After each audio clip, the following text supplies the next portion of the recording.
Hey family, and anybody else watching, and welcome back to As For Me and My House. Now today we are going through Genesis 43, 44, 45, and 46. So these four chapters obviously pick up where we left off. Now we left off with Joseph, specifically Joseph going through some trials with the cupbearer and the baker and interpreting their dreams, and then being forgotten about for, I think it was at least 2 more years. Beyond that, we saw after that, Pharaoh's dreams, and then him getting put in charge of Egypt along with Pharaoh. So pretty much his second in command. And then his brothers now coming and bowing down before him, seeking food. They don't recognize him yet, but that's exactly where we're picking up today, is we're going to see his brother's second return to Egypt, bowing down before him again, and then we'll see the big reveal. So beyond that, we will also see Jacob coming to Egypt. Now today is going out to Bradley. So Bradley, there's some really cool stuff in here that I don't think will be novel for you, and that's okay, but I think it's a really important reminder, some of the stuff we'll be looking at today. So Genesis 43 through 46 today. So chapter 43. Now, the famine was still severe in the land. So when they had eaten all the grain they had brought from Egypt, their father said to them, "Go back and buy us a little more food." But Judah said to him, "The man warned us solemnly, 'You will not see my face again unless your brother is with you. If you will send our brother along with us, we will go down and buy food for you. But if you will not send him, we will not go down, because the man said to us, 'You will not see my face again unless your brother is with you.'" Israel asked, "Why did you bring this trouble on me by telling the man you had another brother?" They replied, "The man questioned us closely about ourselves and our family. 'Is your father still living?' he asked us. 'Do you have another brother?' We simply answered his questions. How were we to know he would say, 'Bring your brother down here'?" Then Judah said to Israel his father, "Send the boy along with me, and we will go at once, so that we and you and our children may live and not die. I myself will guarantee his safety. You can hold me personally responsible for him. If I do not bring him back to you and let him here before you, I will bear the blame before you all my life. As it is, if we had not delayed, we could have gone and returned twice." Then their father Israel said to them, "If it must be, then do this. Put some of the best products of the land in your bags and take them down to the man as a gift. A little balm, a little honey, some spices and myrrh, some pistachio nuts and almonds. Take double the amount of silver with you, for you must return the silver that was put back into the mouths of your sacks. Perhaps it was a mistake. Take your brother also, and go back to the man at once. And may God Almighty grant you mercy before the man, so that he will let your other brother and Benjamin come back with you. As for me, if I am bereaved, I am bereaved." So the men took the gifts and double the amount of silver, and Benjamin also. They hurried down to Egypt and presented themselves to Joseph. When Joseph saw Benjamin with them, he said to the steward of his house, "Take these men to my house, slaughter an animal, and prepare a dinner. They are to eat with me at noon."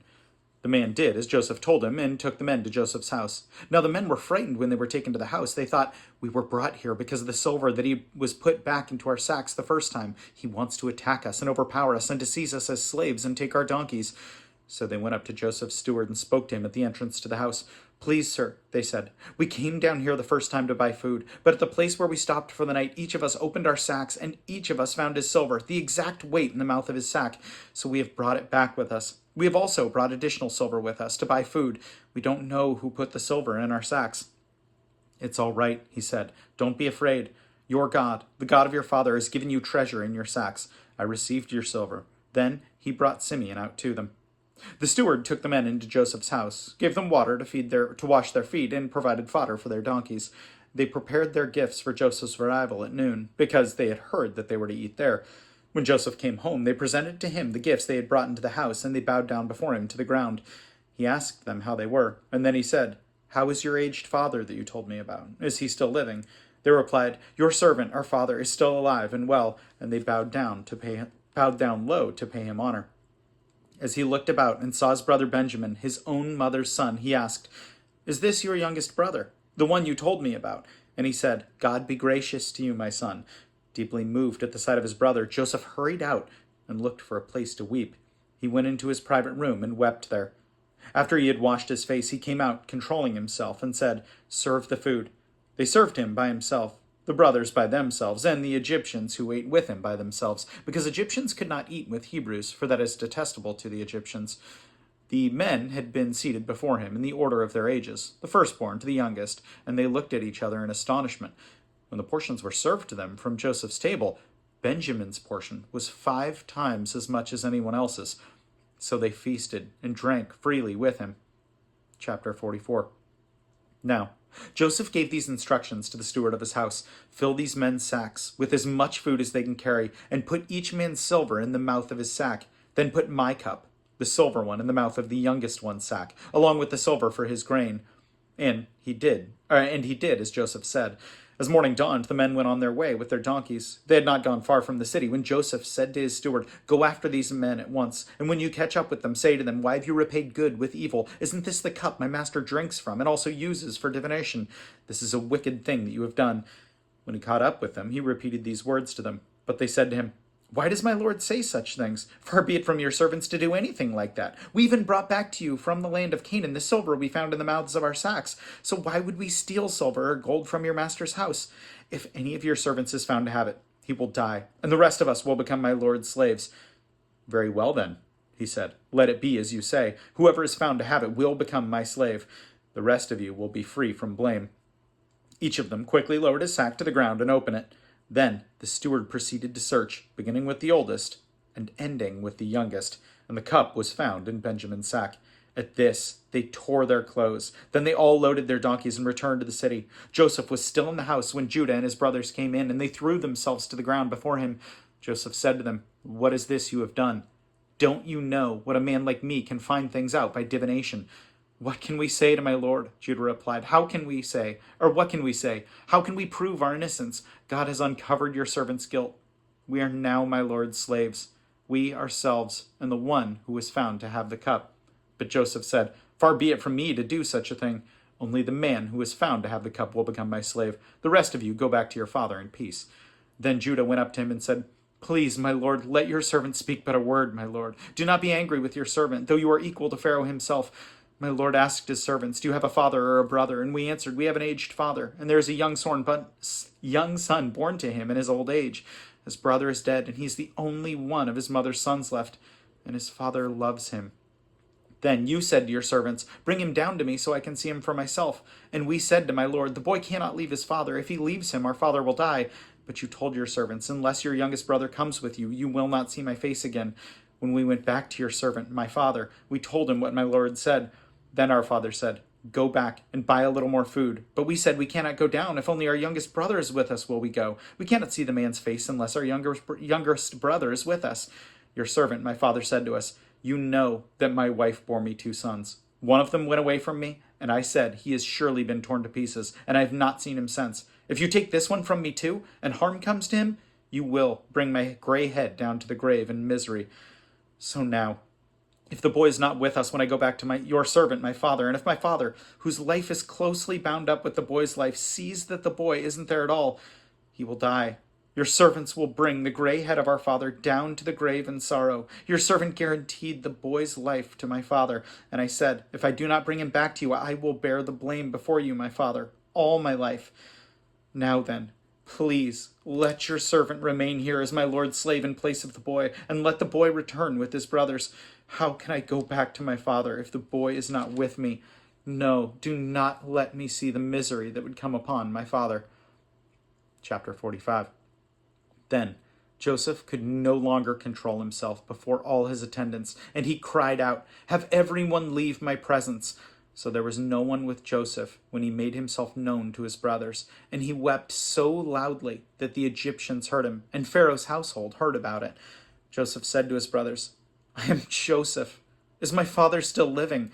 But his brothers were not able to answer him because they were terrified at his presence. Then Joseph said to his brothers, "Come close to me." And when he had done so, he said, "I am your brother Joseph, the one you sold into Egypt. And now do not be distressed and do not be angry with yourselves for selling me here, because it was to save lives that God sent me ahead of you. For 2 years now, there has been famine in the land, and for the next 5 years, there will not be plowing and reaping.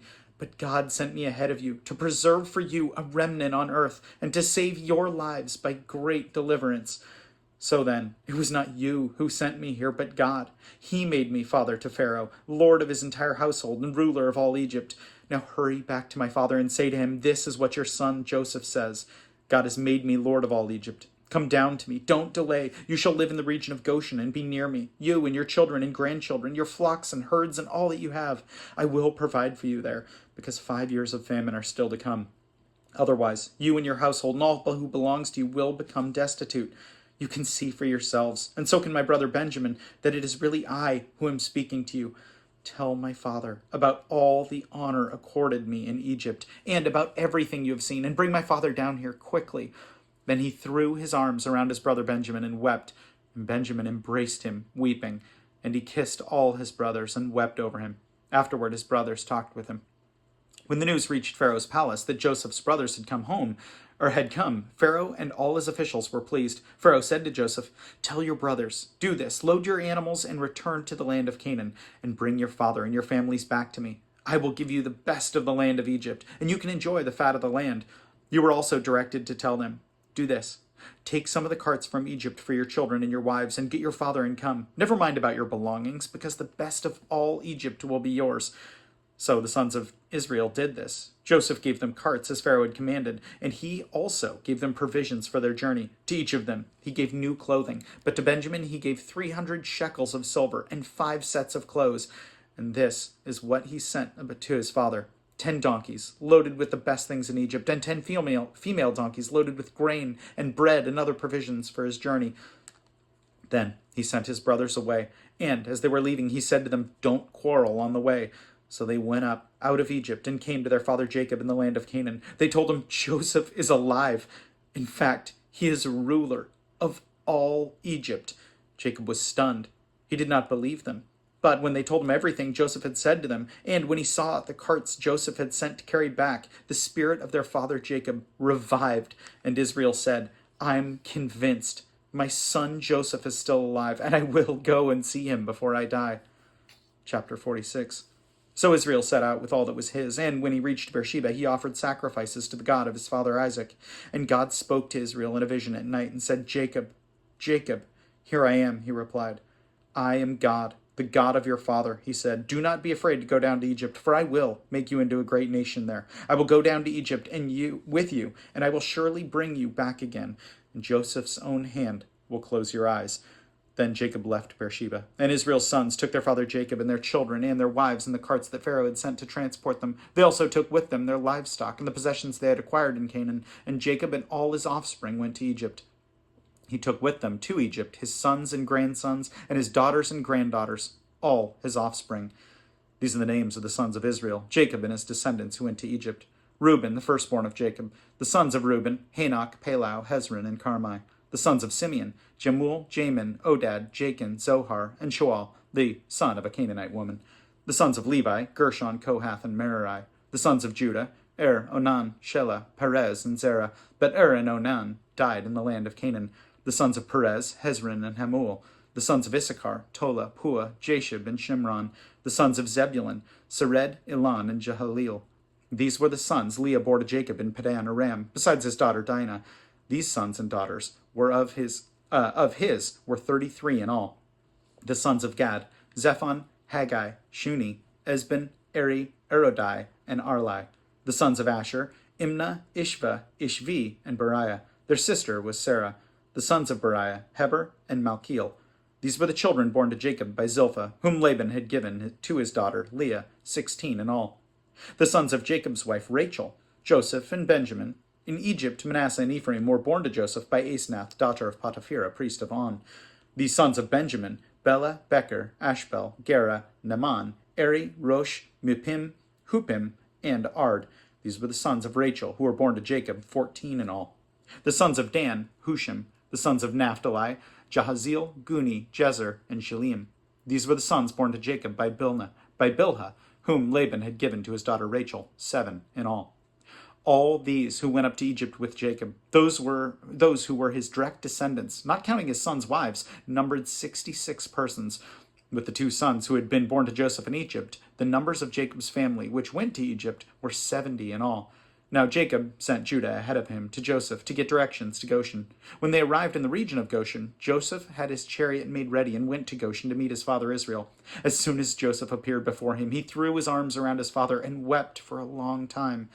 Israel said to Joseph, "Now I'm ready to die. since I have seen for myself that you are still alive." When Joseph said to his brothers and to his father's household, "I will go up and speak to Pharaoh, and will say to him, 'My brother and my father's household, who are living in the land of Canaan, have come to me. The men are shepherds, they tend livestock, and they have brought along their flocks and herds and everything you own.' When Pharaoh calls you in and asks, 'What is your occupation?'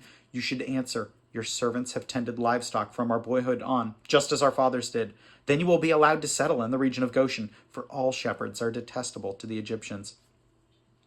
I think that is such an incredible recognition on Joseph's part. His provisioning, or his recognition of God's provisioning for his family. And you'll see that there. And this is awesome, Bradley, for you. It's not, again, not something that's novel, but something that I think is so cool and so interesting. In 45 verse 8, this is Joseph speaking to his brothers. "So then, it was not you who sent me here, but God. He made me father to Pharaoh, lord of his entire household, and ruler of all Egypt. Now, hurry back to my father and say to him, 'This is what Joseph says. God has made me lord of all Egypt. Come down to me and don't delay.'"